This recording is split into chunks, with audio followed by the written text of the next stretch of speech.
Paz do Senhor, povo de Deus, Deus os abençoe. Meus queridos, gostaria de convidar cada um dos irmãos para juntos fazermos uma leitura no livro de Jonas, capítulo 4, no versículo 4, que diz assim: O Senhor respondeu: Jonas, você acha que tem razão para ficar com tanta raiva assim? Também convido os irmãos para juntos fazermos uma oração.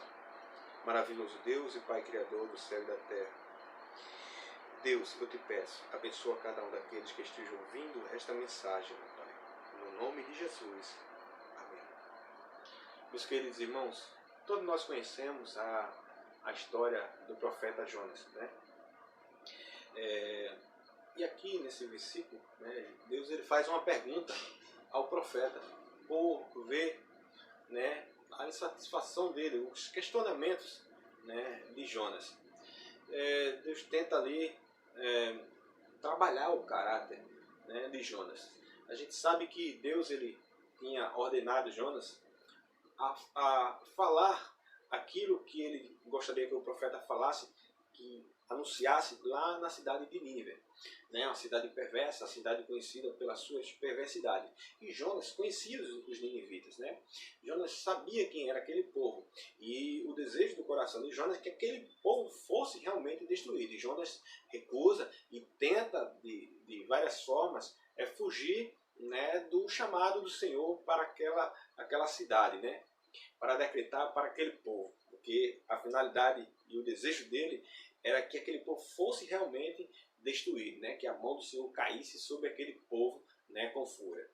Porém, ele não conseguiu, porque Deus ele insistiu, né, para que ele fosse aquele lugar, né? E ali ele estando ali, né, depois que ele começa a falar aquilo que Deus manda, né, e ele vê, né, que Deus ele vai ter misericórdia, né, daquele povo, está tendo misericórdia daquele povo. E ele fica indignado, porque o que ele queria é que aquele povo fosse destruído. E Deus começa a ensinar ao profeta ali, ele começa a ensinar, né, né, o porquê da ação de Deus para com aquele povo, não é? Então, ele dá alguns exemplos, Senhor Deus Todo-Poderoso, né, com a árvore que ele colocou e depois ele próprio matou, e Jonas ficou ali indignado e começa a questionar também o Senhor Deus, e Deus vê isso no coração dele, né, e começa a dizer a ele: olha, tu está tendo de pena por causa da planta que tu nem regasse, nem plantasse, nem fizesse nada, porque eu não teria de misericórdia dos ninivitas, né? Então Deus começa a trabalhar o caráter do profeta. Mas, amados e queridos irmãos, a história de Jonas nos traz várias reflexões, né? Mas eu estava lendo esse livro e gostaria de citar só algumas, irmãos, né, que Deus ele tem tocado no meu coração. Bendito seja o nome de Jesus. Meus irmãos, é certo que nós não devemos agir como Jonas, né? Mas de uma forma simples eu queria passar para os irmãos isso que Deus tem colocado no meu coração, né? Deus sabe o que Ele está fazendo. É melhor ouvir o chamado de Deus, é melhor atender o chamado de Deus. É melhor ouvir as palavras do Senhor, né, do que ouvir o meu subconsciente, o meu consciente, né? Então, meus queridos e amados irmãos, é mais vantajoso para mim e você ouvir a voz de Deus, atender. Ele sabe o que ele está fazendo. Outra coisa, meu marido e queridos irmãos, que me chama muita atenção é que o profeta Jonas, ele é muito sincero com Deus. A sinceridade dele é muito grande para com o seu Deus. Mas por quê? Você vê que ele tem um relacionamento com Deus, mesmo as suas palavras fortes, né? Você vê que aquelas palavras e muitos questionamentos para o Senhor Deus. E Deus começa a trabalhar com trabalhar o seu caráter, pela sua sinceridade. Muitas vezes, meu amado e querido irmão, nós não somos sinceros com Deus, né? E nós muitas vezes pensamos que Deus é um outro homem que está na minha frente, que eu não sou sincero com Ele, em algumas palavras minhas, eu quero viver da minha forma, e perante Deus, né, eu me apresento em algumas vezes, em alguns cultos, em orações, de uma forma diferente. Quando eu estou de joelho, eu estou de um jeito, mas na minha vida cotidiana eu me comporto diferentemente, né? E quando eu dobro meu joelho ali, eu não confesso a Deus por onde eu tenho andado, como eu tenho caído, né, as minhas fraquezas. Eu não tenho sinceridade para com aquele que vive e reina para todo sempre. Então, a sinceridade para com Deus. É preciso, meus amados e queridos irmãos, sermos sinceros com Deus. Né? Porque se nós não formos sinceros com Deus, Deus não vai poder trabalhar o nosso caráter. Precisamos ser sinceros com Deus para que Ele possa trabalhar o nosso caráter. Olha, para fazer a obra do Senhor, é preciso ser sincero para com Deus, porque só assim Ele pode trabalhar o meu e o seu caráter. A sinceridade com Deus,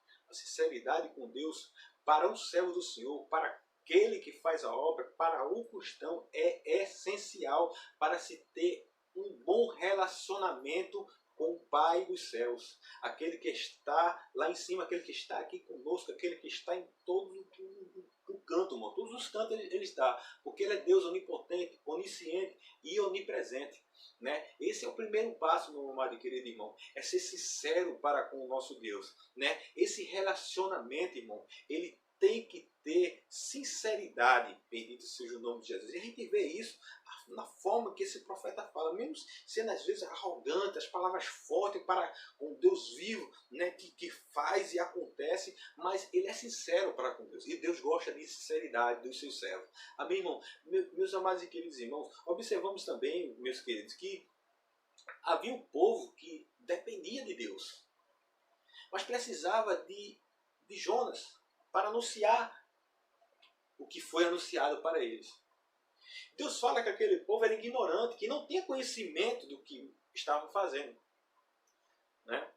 Muitas vezes, né, pessoas no mundo, né, nos atiram pedra, né, nos querem nos ver, né, até da forma, né, no grau de malignidade grande, nos vê mortos. Né? Mas a gente tem que entender que a ignorância desse povo, meu irmão, muitas vezes é comparada aos ninivitas. A ignorância do não saber o que está fazendo, meu irmão. O nosso trabalho, meu e o seu, é atender e obedecer a Deus, porque Ele sabe o que está fazendo. Bendito seja o nome de Deus. Não é com o meu olhar. O meu entendimento é muito limitado. É o entendimento de Jonas. É por isso que Deus ele dá aquele exemplo, né, daquela árvore e fala com ele daquela forma maravilhosa. E Jonas ele reconhece, porque Deus desde o princípio estava trabalhando esse caráter de Jonas. Né? Então, seja sincero com Deus para que Deus possa trabalhar o seu caráter. Porque muitas das vezes nós não vemos a ação de Deus na nossa vida por causa da nossa falta de sinceridade para com Ele. Bendito seja o nome de Deus. Confesse as suas fraquezas ao Senhor. Ah, mas ele não sabe. Mas o relacionamento, irmão, um relacionamento é preciso ter algumas conversas. Eu sei que a palavra do Senhor, nós abrimos a Bíblia aqui e Deus fala conosco. Né? Mas para termos uma experiência maior com Deus, é joelho no chão, oração. Irmão. Muitas das coisas nos esclarecido através do joelho no chão. Seja sincero para com Deus, porque existe um povo que precisa de você, que precisa das suas pregações, precisa de uma palavra sua. O seu questionamento para com alguns, né, o seu pensamento, o seu modo, muitas vezes as pessoas não vão ser como você é. As pessoas têm pensamentos diferentes do seu e você precisa entender isso. As pessoas muitas vezes não têm o entendimento que vocês têm. Você tem que entender isso. Muitas pessoas não compreendem e nem foram alcançados da forma que você foi. E você tem que compreender isso. É preciso maturidade. É preciso esse relacionamento com Deus para que Deus possa esclarecer isso na sua vida. Existem muitas pessoas da sua família que precisam de uma pregação sua. Existem amigos seus que precisam de uma palavra sua de Deus. Existem parentes, vizinhos que necessitam de uma mensagem sua. Mas muitas vezes, pelo seu senso de crítica, você não vai até ele, porque o seu desejo é que eles sejam destruídos, que sejam castigados, que sejam condenados. Deixa eu te dizer uma coisa, irmão. Se continuar desse jeito, os pensamentos forem desse jeito, quem será condenado somos nós que pensamos dessa forma. Então existe um povo que precisa de nós cristãos de verdade. Precisamos, irmãos, trabalhar o nosso caráter com Deus. Precisamos ser sinceros com Deus. Porque existe um povo que precisa da palavra do Senhor. E que Deus vai usar você para salvar elas. Quando eu digo salvar, é quando você anuncia a palavra dele. Porque só quem pode salvar uma pessoa é Deus. Bendito seja o nome de Jesus. Pense nisso. Existe um povo que precisa de você. Deixa eu te fazer uma pergunta. Se Jonas não fosse para Nínive, o que seria de Nínive naquela época? Existem muitas pessoas perto de você que estão indo sem palavras. Ah, mas no acampamento tem muito crente. Mas se Deus quer usar você, pense nisso. Existe um povo que precisa da sua obediência e não das suas críticas. Que precisa do seu relacionamento com Deus e não das suas críticas.